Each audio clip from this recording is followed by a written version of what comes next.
In an age of selfies and social media, it's easy to see why the term narcissist is liberally tossed around. It's a spectrum almost everyone falls on somewhere. But how do you know if your partner's narcissistic tendencies are extreme enough to impact your relationship? Dr. Gail Saltz, a psychoanalyst and author of The Power of Different, The Link Between Disorder and Genius, told us that it is very common for highly successful people to have narcissistic traits. However, just owning one's success doesn't make someone a narcissist. Some extremely successful people may be confident in their abilities, but classifying them as narcissists is inaccurate unless that confidence has no foundation. Dr. Saltz says she knows people speculate about certain celebrities having narcissistic traits all the time, but saying they have narcissistic personality disorder, or NPD, might not be accurate. An official diagnosis only comes into play when a person grossly overestimates their own abilities. That's commonly misunderstood, which means many of the apparently narcissistic characters we see depicted in television and movies aren't technically narcissist, they only have some of the traits. A true narcissist not only owns his or her accomplishments, but has an arrogance that leads them to think they are above others and that they have accomplished more than they actually have. Dr. Io Gathing, who authored The Modern Trophy Wife, said some narcissists are obsessed with their idea of a perfect life. They might describe their relationships as fairy tale romances, or they think they will live happily ever after no matter what. They believe that they will have some magical good fortune like winning the lottery, becoming an overnight star, or finding extreme success. These ideas consume them, and they believe they will get these things because the world or universe owes it to them. Because they believe this, it follows that they also believe they're superior to others. That arrogance is the difference between owning their own strengths and becoming narcissistic. It's also that sense of superiority that leads them to treat people poorly if they consider them to be beneath them. Wait staff and assistants are usually the ones who most often bear the brunt of the narcissist, but they often try to make their partners feel inferior as well, behaving as though other people just aren't as smart or talented as they are. Sometimes that can lead to them becoming angry when they don't feel others are rising to their level. Maintaining an inflated ego of such a great magnitude isn't an easy job for one person. Dr. Gathing said narcissists often need constant admiration and affirmation from those around them. And if they don't get the admiration they crave, they can withdraw or even throw tantrums. They simultaneously disregard the effect of their behavior on other people, yet highly value others' opinions. The narcissist often can't handle it if other people don't think they're as great as they believe themselves to be. That ultimately leads to a sense of entitlement and a belief that they are truly more special than others. Melanie Tanya Evans, founder of the Narcissistic Abuse Recovery Program, said this can even manifest in a relationship as infidelity. The narcissist feels entitled to getting everything they want regardless of the effect on other people, so they will place blame on their partners, rationalizing and twisting facts to fit their distorted reality. They are known to frame situations and lies so that their partner feels like they might be the one who is responsible. Dr. Gathing told us that narcissists often exploit other people to get what they want. They might enter a relationship with someone they aren't interested in just for money, fame, or status. But they have no problem ditching that person as soon as they get what they want, or if those selfish expectations aren't being met, regardless of how it makes the other person feel. They are users, draining people of resources without regard to that person's well-being, often leaving a shell of the former person in their wake. True narcissists can even go one step further, and psychotherapist Dr. Fran Walfish told us, a true marker for a narcissistic personality is someone who is missing the component of their personality that has the ability to imagine the impact of their own behavior on other people. Dr. Gathing adds that people often mistakenly assume that narcissists have a total lack of empathy to the point of sociopathic behavior, when that typically isn't the case. Most narcissists have a shred of empathy, but they get in their own way. They are so into themselves that it's hard for them to recognize other people's ideas or feelings as valid. They don't necessarily want to hurt people, but they don't often realize or care if they do. The narcissist is both envious of others and believes that others are envious of him or her. Dr. Gathing told us that a key component and cause of narcissism is insecurity. Deep down, They are so worried that they aren't good enough, to the point where they overcompensate. They mask that quiet voice of insecurity by loudly proclaiming their own success. Oh, don't be ridiculous, Andrea. Everybody wants this. But it's just a coping mechanism, and that same insecurity breeds extreme envy in narcissists.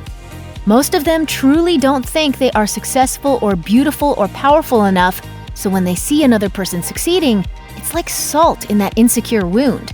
They think that if another person has success, that it takes away from their own achievements. When confronted with bad behavior, narcissists will often rationalize that the critic is simply jealous of them. They simply don't want to see their own shortcomings, which leads to another telltale sign. Arrogance is probably the easiest attribute to identify in a narcissist. But again, Dr. Salt said being arrogant does not necessarily mean the person has NPD. The difference is when that arrogance negatively affects their life. Coat! Michael just rented The Devil Wears Prada. There are debates as to what exactly causes a person to become a narcissist. Is it nature, nurture, or a combination of both? Dr. Salt says there is no real answer, and it is most likely a combination of genetic predisposal to certain personality traits and external triggers. However, Dr. Fran Walfish told us she firmly believes the narcissism seeds are planted in early childhood, and parents can be forming those tendencies in their children as early as the toddler days.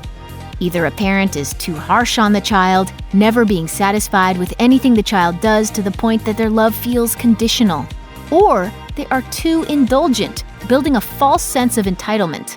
Oh my God, Alba, you're nurturing a future serial killer. I admit, the body count does bring great shame, but it is easier than explaining that to his fragile little mind. Narcissistic parents tend to see their children as an extension of themselves, so they often demand perfection or see perfection that isn't there. Because of that, they are more likely to raise narcissistic children. Another trap parents fall into is not giving their children enough responsibility.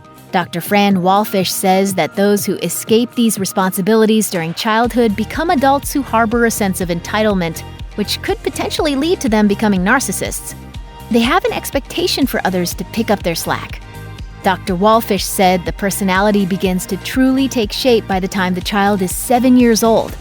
By adolescence, their character and personality have solidified, and it takes more work to chip away at the powerful defenses they've built up. Dr. Gathing told us that kids who grow up privileged or without confidence suffer the most. She says, "The number one tip I give parents is don't be afraid to make your child upset. It's healthy to let kids feel disappointment so that they learn early on about ways to deal with those feelings. Letting them fail in a safe place where they are loved unconditionally is the best way to help them build confidence." Dr. Gathing shared that narcissistic personalities are big and loud because they are attempts at quieting deep insecurities.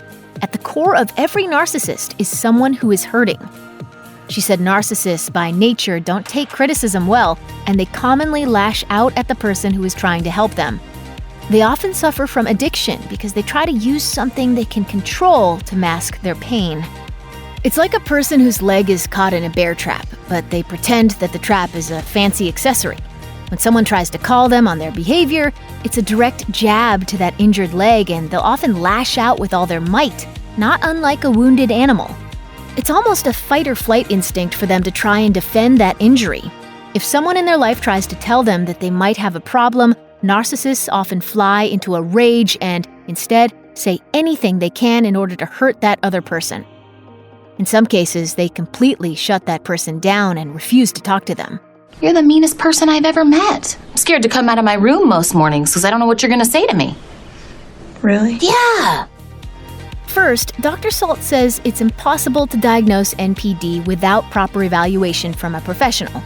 However, if someone you love exhibits some of these signs and it's affecting your life, then it's time for you to take a long, hard look at your relationship.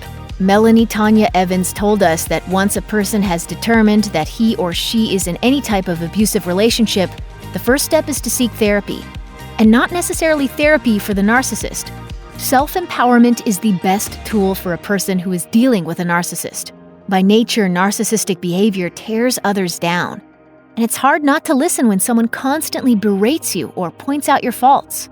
You'll need strength whether you stay and try to help or you decide to leave.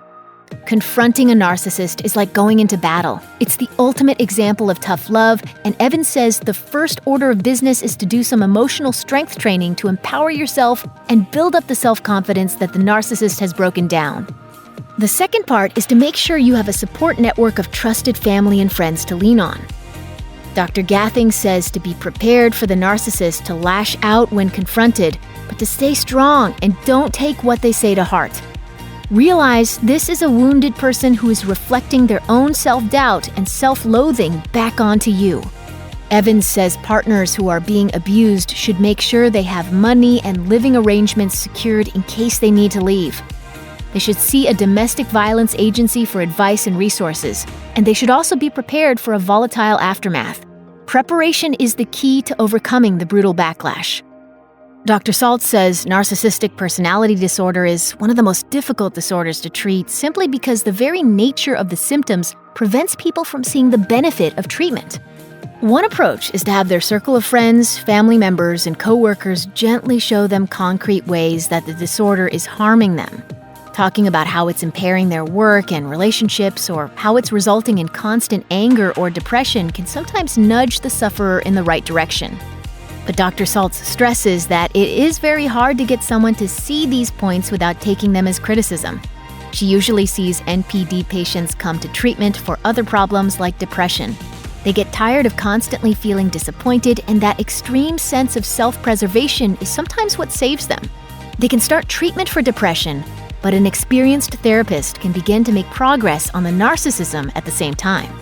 She says the narcissistic traits a person exhibits greatly affects their chances of success in therapy. A person with a lot of impulsivity is likely to bolt if they hear something they don't like in a session, making it difficult to keep them in treatment. Dr. Walfish says the first step is seeing if the narcissist might budge. If there's too much rigidity and the possibility of change is slim, the victim of a narcissist has to ask themselves whether they are honestly prepared to give more in the relationship than they will ever get back. If they choose to adjust their expectations and to, quote, accept crumbs instead of a whole slice of pie, then those letdowns and disappointments won't sting as badly. She says that partners need to ask themselves, but do you really want to do that? I think everyone deserves an equal, full slice of the pie. Check out one of our newest videos right here. Plus, even more list videos about your favorite stuff are coming soon. Subscribe to our YouTube channel and hit the bell so you don't miss a single one.